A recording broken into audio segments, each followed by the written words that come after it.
வணக்கம் மக்களே, இன்றைக்கி என்ன எக்ஸசைஸ் பண்ண போகிறோம்? ஸோ ஸ்டாண்டிங்கில் தான் நம்ம எக்ஸசைஸ் பண்ண போகிறோம் அப்படின்றத நம்ம ப்ரீவியஸ் ஹீட்ஸ்லேயே ஷேர் பண்ணியிருக்கோம் இல்லைங்களா? ஸோ ஸ்டாண்டிங் பொசிஷன்லேயே வந்து பார்த்திங்கன்னா லெக் ஒர்க் அவுட் தான் வந்து கண்டினியூ பண்ண போகிறோம். இன்றைக்கி செகண்ட் ஒர்க் அவுட். ஸோ இதில் வந்து பார்த்திங்கன்னா ஃபஸ்ட்டு ப்ரீவியஸாக வந்து பார்த்திங்கன்னா ஃப்ரண்ட்டில் ரைஸ் பண்ணோம் இல்லைங்களா?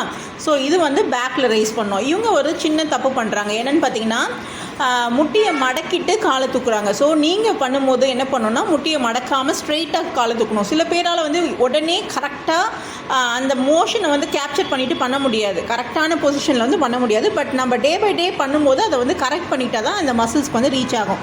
ஏன்னா நீ பெண்ட் பண்ணிட்டிங்கன்னா நீல இருக்க மசில்ஸ் தான் வந்து ஒர்க் ஆகும். ஓகேங்களா? ஸோ அதனால் நீங்கள் பண்ணும்போது கரெக்டாக ஸ்டாண்டிங்கில் நில்லுங்க. ஏதாவது ஒரு வால் சப்போர்ட் பிடிச்சிக்கோங்க. இல்லை வால் இல்லை எனக்கு கம்ஃபர்டபுளாக இல்லை எங்கள் திங்ஸ்லாம் வச்சுருக்கோம் அப்படின்னு ஃபீல் பண்ணிங்கன்னா ஏதாவது ஒரு சேர், ஏதாவது டேபிள் அது பக்கத்தில் வந்து ஜஸ்ட் ஒரு சப்போர்ட்டுக்காக ஹோல்ட் பண்ணிக்கோங்க.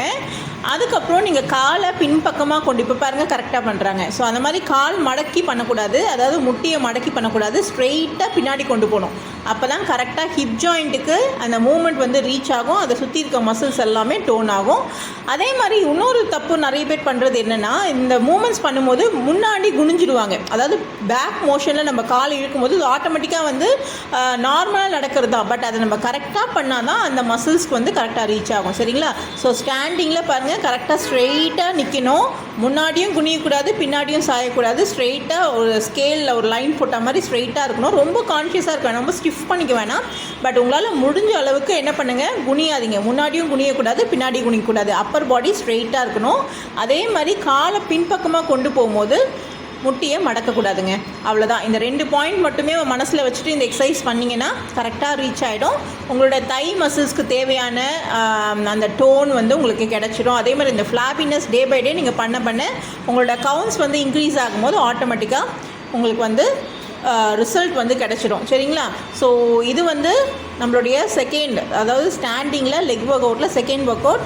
நெக்ஸ்ட்டு சீரீஸில் நம்ம என்ன ஒர்க் அவுட் பண்ணணுன்றது பார்க்கலாம். நான் 1 by 1 போடுற ரீசன் வந்து பார்த்திங்கன்னா கரெக்ஷன்ஸ் கரெக்டாக இருக்கணும். ஏன்னா நம்ம வந்து செல்ஃபாக பண்ண போகிறோம் இல்லைங்களா? அதனால் அந்த ஜாயிண்ட் பாருங்கள் ஸ்ட்ரெயிட்டில் லைனில் நிற்கணும். கால் லிஃப்ட் பண்ணும்போது லைட்டாக பெண்ட் ஆகுது பாருங்கள். அந்த லைட் பெண்டிங் அவாய்ட் பண்ணிவிட்டு ஸ்ட்ரெயிட்டாக, ஏன்னா ஹெவியாக சில பேருக்கு லோவர் பேக் இருக்கும். அந்த மாதிரி லோவர் பேக் இருக்கும்போது ஆட்டோமேட்டிக்காக அவங்க வந்து ஃப்ரண்ட்டில் லீன் பண்ணுவாங்க கால் பின்பக்கம் போகும்போது. ஸோ அதை மட்டும் அவாய்ட் பண்ணிவிட்டு பண்ணிங்கன்னா பர்ஃபெக்டாக இருக்குங்க. ஸோ அவ்வளோதான். அதே மாதிரி இந்த மாதிரி லெக் ஒர்க் அவுட் பண்ணும்போது இனிஷியலாக பெயின் தெரியுங்க. அதாவது ஒரு 5 கவுண்ட் பண்ணுறீங்க, இல்லை எனக்கு 10 கவுண்ட் தான் பண்ணேன், ஆனால் செம்ம வலிமா கால் என்னால் பண்ணவே முடியல அப்படின்னு சொல்லிட்டு நிறைய பேர் ஃபீல் பண்ணுவீங்க. ஸோ இனிஷியலாக எப்போவுமே நம்ம ஒரு புதுசாக ஒரு ஆக்டிவிட்டி செய்யும்போது வலிக்க தான் செய்யும். அதுக்கப்புறம் டே பை டே நம்ம அது பண்ணும்போது அது வந்து அடாப்ட் ஆகிடும். ஸோ உங்களுக்கு வலிக்குதுன்னா நீங்கள் மினிமமாக 5 கவுண்ட்ஸில் ஸ்டார்ட் பண்ணுங்கள். இந்த ரைட் சைட் 5, லெஃப்ட் சைட் 5, அதுக்கப்புறம் கிராஜுவலாக ஒரு 2 வீக்ஸ்க்கு அப்புறம் உங்களுடைய கவுண்ட்ஸை இன்க்ரீஸ் பண்ணிக்கலாம். சரிங்களா? ஸோ வலிக்குதுன்றது சொல்ல ஸ்கிப் பண்ணாதீங்க. ஏதாவது டவுட்ஸ் இருந்தால் கண்டிப்பாக கமெண்ட் பாக்ஸில் கமெண்ட் பண்ணுங்கள். உங்களுக்கான ரெஸ்பான்ஸ் கிடைக்கும். See you next video. Catch you later. Thank you.